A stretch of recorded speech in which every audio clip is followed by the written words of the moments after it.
पहलगाम में हुए आतंकी हमले के बाद वजावही कार्रवाई में ऑपरेशन सिंदूर को अंजाम देने पर चर्चा तथा पाकिस्तान की नापाक हरकतों को दुनिया के सामने उजागर करने के लिए घोषी सांसद राजीव राय समेत भारत सरकार द्वारा नामित प्रतिनिधिमंडल रूस, स्पेन, ग्रीस, स्लोवेनिया और लुआतिया देशों में भारत सरकार का पक्ष रखने के लिए आज सुबह रवाना हुए हैं।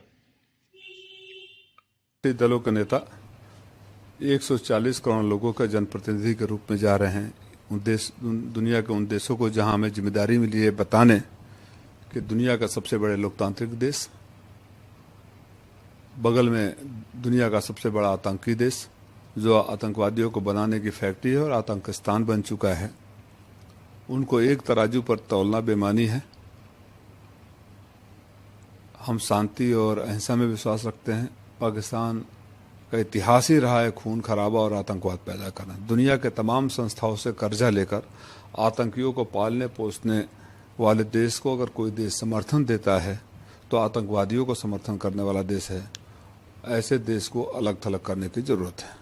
मैं जिस जिम्मेदारी को जिसके लिए मेरे राष्ट्रीय अध्यक्ष जी ने मुझे नामित किया है, सरकार ने अप्रूव किया है, उस जिम्मेदारी पर निकल रहा हूँ। इसलिए इस समय किसी भी स्थानीय मुद्दे पे लोग यहाँ बात करते रहें, उन सवालों का जवाब देने के लिए तमाम नेता हैं। मैं नहीं चाहूँगा कि जो मुझे जिम्मेदारी दी है उसे विचलित होकर कहीं अन्य कोई का और कम। रसिया, ग्रीस, स्पेन, लताविया और स्लोवेनिया में जा रहे हैं।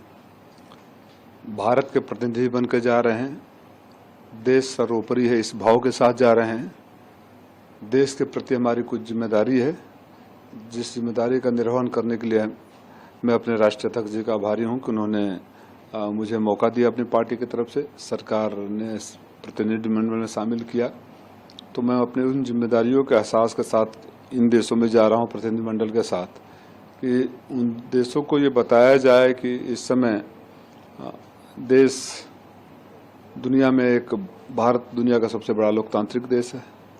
एक हमारा पड़ोसी पाकिस्तान है जिसको आतंकिस्तान कहना ज़्यादा उचित होगा।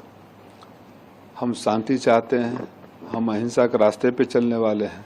वहीं जो बगल का देश है वो दुनिया के तमाम संस्थाओं से कर्ज लेकर, सहायता लेकर, आर्थिक मदद लेकर आतंकियों को पालता और पोसता है। और सिर्फ भारत के लिए नहीं, याद करना चाहिए कि ओसामा बिन लादेन कहाँ पकड़ा गया था, कहाँ मारा गया था। तमाम जो डिजिग्नेटेड टेररिस्ट हैं वो किस देश के हैं, इस दुनिया को एहसास कराना पड़ेगा। क्योंकि अगर जो लोग ये इंडिया और पाकिस्तान को एक तराजू पर तौलते हैं वो ठीक नहीं है।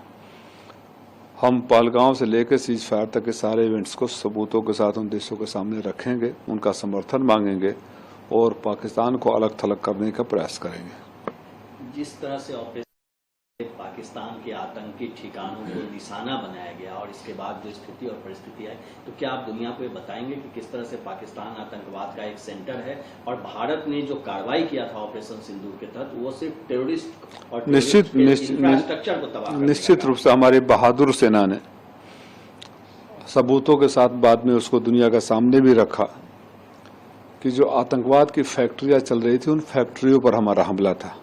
न पाकिस्तान की सेना के खिलाफ था, न पाकिस्तान के अवाम के खिलाफ था। जबकि जो जवाबी कार्रवाई हुई हमारे सिविलियन को टारगेट किया गया। ये उनके चरित्र को उजागर करता है पाकिस्तान का।